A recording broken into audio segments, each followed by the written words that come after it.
Thank you, Auntie Pren or Levina. We know you with many names. Thank you for just taking the time just to share your story with us. So, maybe just tell the audience your name, where you were born, and just a little bit about your family history.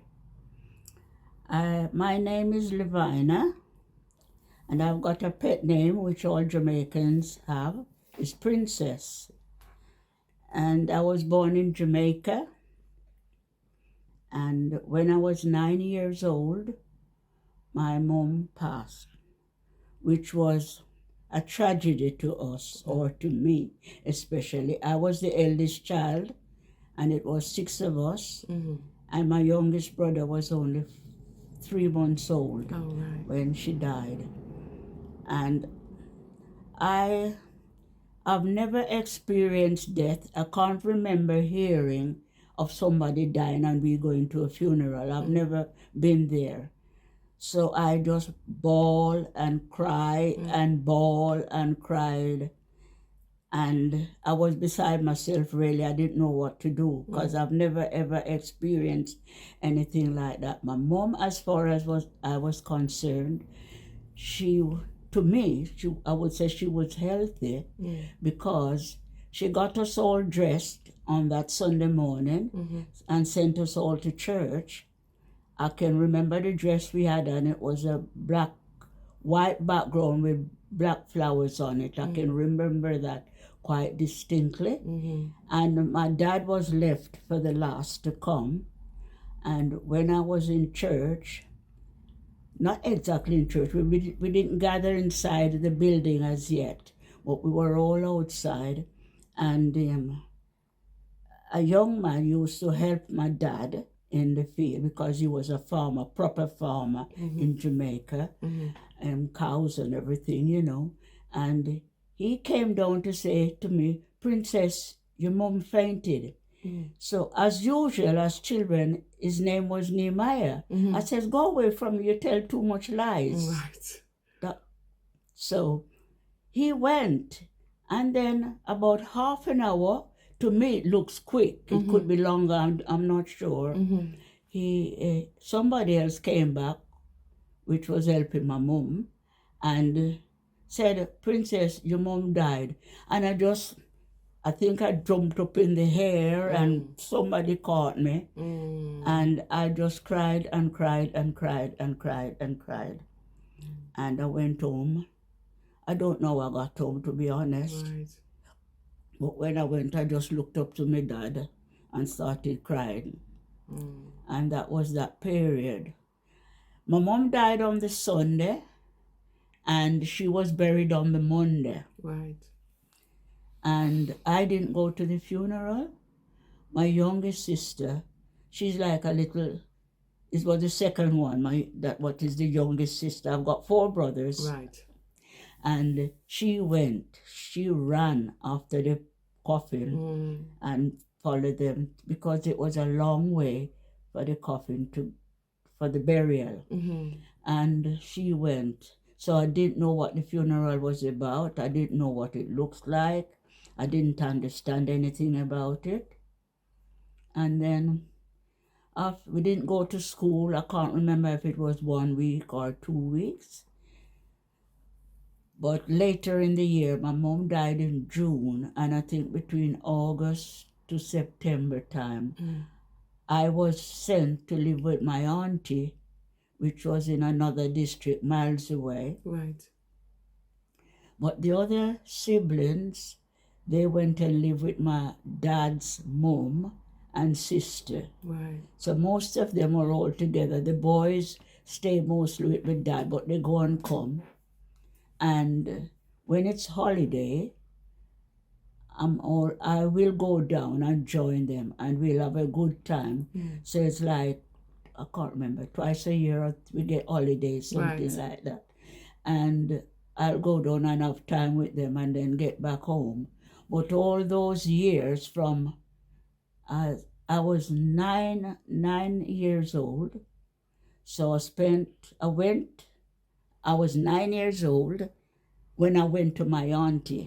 She wasn't married. She didn't have any children. So I grew up like a one child, you know, only child. Yes. So, and my auntie, she works with the post office. She was a postmistress, and I was well looked after because she's got helpers, and I was well looked after. I was well taken care of, and she wasn't a Christian as such. My dad and mom were more Christians. They go to church and things like that. But my auntie would go to church on a special Sunday, Yeah. Easter Sunday, Christmas Sunday, and things like that. But she did send me to Sunday school. But to be honest, what the Sunday school was all about, they were English people, and they teach us things about the Bible. But to be honest, I can't remember. I was only glad to go because I wanted to meet more children and to have fun and games. But I can remember one song, and that song was I Don't Want to March in the Infantry. And we used to do actions, and I love that song. And that was all I could remember. At the end of the year, they would give the poorer children Bibles or clothes. If you come 52 Sundays, you'll get a Bible. I don't think I did get a Bible. Mom and Dad, my mom and dad always pray. And certain times they have prayer meeting, what they call prayer and fasting. And I remember they always have a glass of water on the table and some dry biscuit. I can't remember they giving us anything from it, but we would just love the idea of they sitting there and praying, you know. And they taught us Yeshua's prayer. And I remember we've got to say that prayer every night. I can't remember if we say it in the mornings, but when we come home from school, we got to go in the house and say the prayer, say our Father, and then we can come back out and say, good evening, Mama, good evening, Daddy. So the prayer was the first thing you said. Yes. Later on in your life, after that really tragic situation, Yahweh seemed to have kept his hand on your life and your auntie looked after you and you were comfortable and actually gone. I can remember living with my auntie and her dad, that's my grandfather. And I remember my grandfather and I was sitting one night out in the yard, and the moon was shining, it was like day. And I says to my grandfather, I says, Papi, what's God's name? And he says to me, my dear child, if I knew his name, I would tell you, but I don't know his name. And I kept that question in my heart all the time. And then I started reading the Bible. And I found myself reading the book, the last book in the Bible, which was Revelation. And I remember reading those things about the scorpions and things coming up to bite you up in flesh. And I thought, oh God, I don't want those things to bite me. Oh God, help me. Things like that. And I would say that, you know, and then, well, after living with my auntie I came to England when I was 19, nearly 20, 9.5 years I came to England. My dad sent for me. But as a young child as well, I used to love aeroplanes. And they used to fly really low. And I used to say, come and get me, come and get me, come and get me, you know, as children playing, you know. So I really love aeroplanes and I wanted to fly.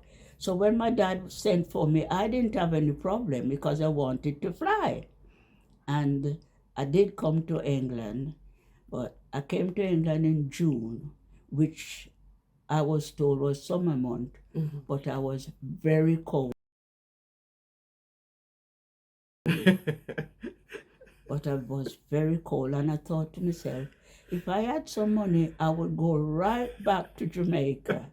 It came to me, and that's all. I thought about that, but it didn't happen. But after spending time in England, I settled down. Few months I was there, the minister that belongs to the church, they got rid of him. And this is what I heard, because he was giving the black people too much privileges in the church. So they got rid of him. And he left, and most of the black people, including my dad and some more myself, sorry, went. And we came to a little church down where I'm living here now, not very far. I had ideas in my head when I came to England what I would like to do. First thing I was going to do is to cut my hair. Right. And I'm going to have it real short. Right. You know, that didn't happen. If you didn't want to go to church, you stay in the house all on your own. And you know, in England, when you're in a house all on your own, you know. So I went to church. Right. And I keep hearing what people were saying and thinking about what they were saying and doing. And the first encounter I had was in this little church. And by this time, the first minister left, and Mr. Warsaw, because we didn't know him as Daddy Peter at that time. Fine. So another minister came and took the church over.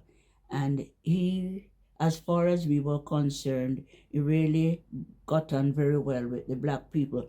I didn't know doctrine. I didn't know anything about what's supposed to be doing in church. What, you know, I know right from wrong, and we're not supposed to swear or things like that. But I wasn't baptized or anything like that.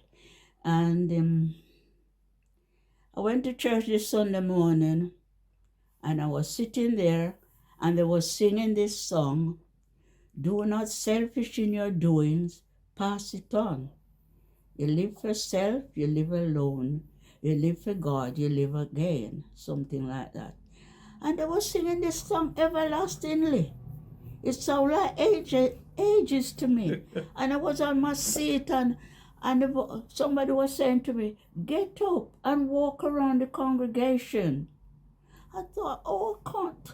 And my hands were sweating, I was sweating, and I was pressing on my seat like this and trying to hold. And they kept on singing and singing, and I said, oh God, why won't they stop singing? In the end, I ended up, how I got up, I do not know. But when I came to myself, I was actually walking around the congregation and saying, if you live for self, you live in vain. You live in vain. Okay. So you were saying that, but were you saved by this time? Well, that was my first encounter. Right. So by that time, I was beginning to get used to church and know that something I've got to do, something I've got to love God, you know. Right. And I've got to do good things and things. You know, you think as a 19-year-old, I was in early 20s, you know, so that was my first encounter. Another thing I used to do in Nottingham here, weddings, because it wasn't many black people in Nottingham. So when you have a wedding, 9 times out of 10, I'm a bridesmaid. Oh, right. Right? And then when you have the bridesmaid, sometimes you have a little dance afterward. I love dancing. But I can only go when it's a wedding. I can't say to my dad, oh, I'm going to dance now, and things like that. So I used to say, God, when I come next week, I'll get saved. Right. Next week, I'll get saved because I'm going to a wedding. And I said that until several months, until in the end, I think I gave up. I went to this party, and I was happy. And I started dancing, and something hit me. And I said to whoever I was dancing with, I said, I don't want to dance. He says, why? I says, I don't know, just wanted to go home. I don't want to dance.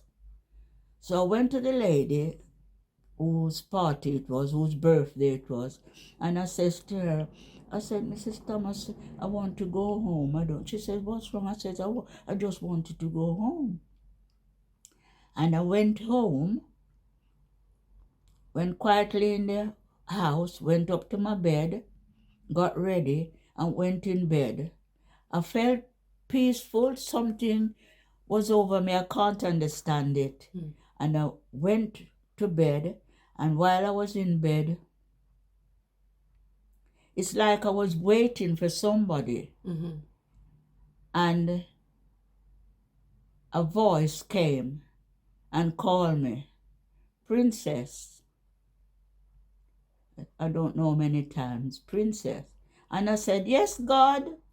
Oh, yes, Jesus. And I went to sleep, and I slept like a baby. And I think that's where my change of life began.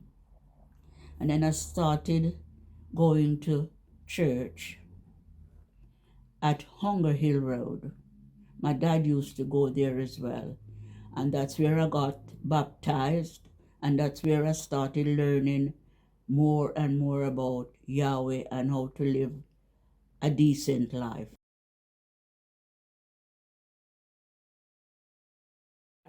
You married, you lived.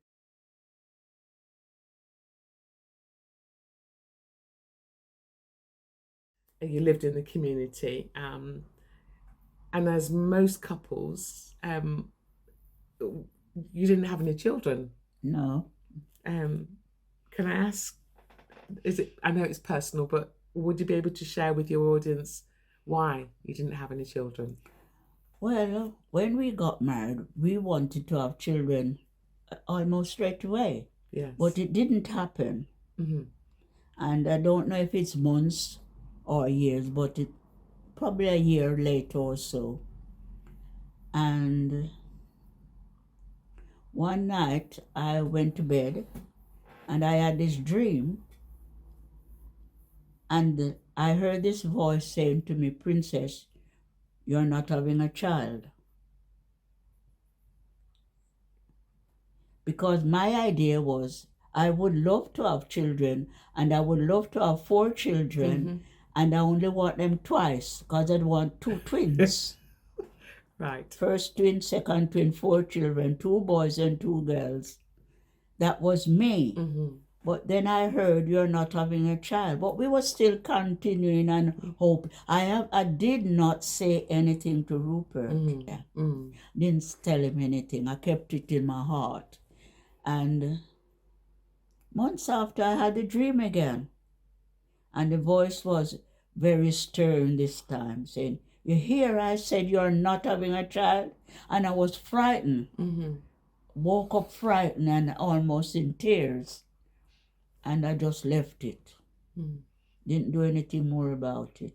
Just left it like that. At one stage, we went to the doctor to have a checkup. And then when they check us over, the reply was, they can't see any reason why we shouldn't have children. Right. There is nothing that shows that we can't have children, but we didn't have any children. And I was satisfied after many years. But I must be honest, I think Rupert was a bit, yeah. So anyway, many years after that, I told Rupert the dream. And I think that helped him to feel a bit better. So did you start to hear from Yahweh? You mentioned a couple of times now about dreams. You seem to be a dreamer. I used to have lovely dreams from I was a young girl in Jamaica. And as I said, I read that Bible.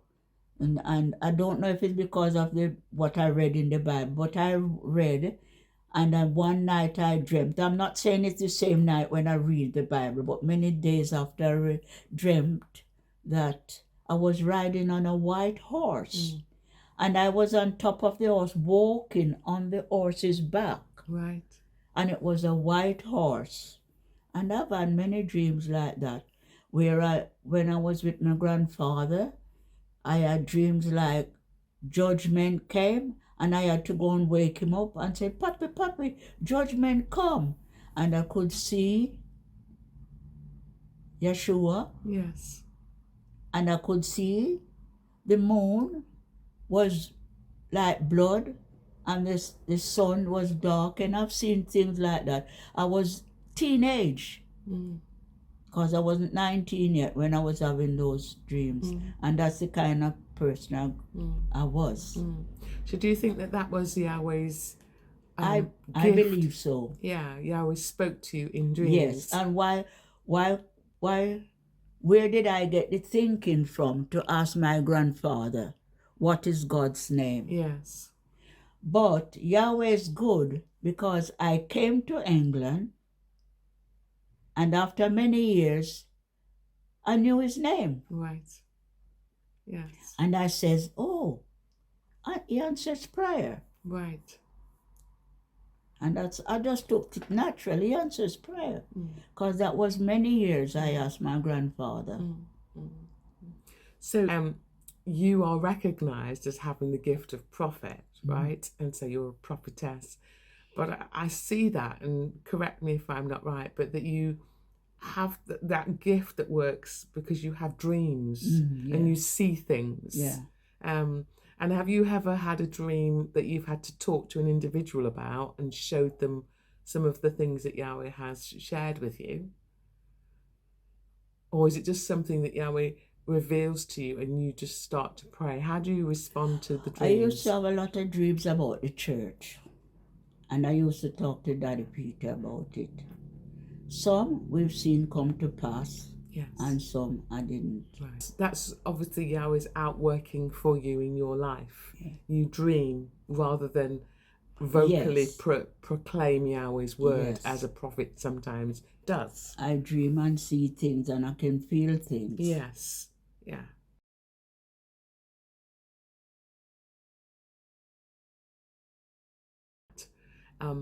You're in your 87th year, and there'll be many people that may be listening into this recording. Are you afraid to die? No, I don't think I'm afraid to die. I feel I want to live my daily life, that if it comes suddenly, I am ready to meet Yeshua. Yeah. Because he has done a lot for me during my years, especially since Rupert passed.